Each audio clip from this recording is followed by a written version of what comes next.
Giselle pamer bentuk body goalsnya sambil bahas soal susu di Instagram. Banyak komentar warganet yang bikin ngakak. Giselle mengunggah videonya saat melakukan home workout pada akun Instagramnya. Dalam video yang diunggah pada Senin, tanggal 4 Oktober lalu, Giselle tampak segar dengan body goalsnya. Giselle seksi memakai baju ketat warna abu-abu senada dengan leggingnya. Dia pun lincah lompat-lompat hingga sesekali membuat bajunya tersingkap. Giselle juga tiba-tiba bertanya kepada netizen soal minum susu. Jadilah warganet heboh berkomentar dan mengingat kembali kasus video syurnya dengan Michael Yukinobu. Siapa di sini suka minum susu, katanya.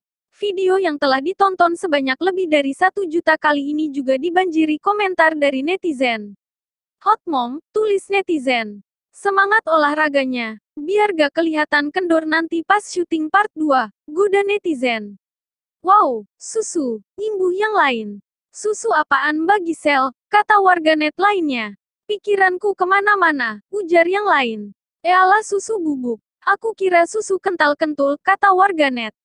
Pantas jago goyang, rajin olahraga rahasianya. Semangat Mama Giselle ditunggu video selanjutnya. Tambah yang lain.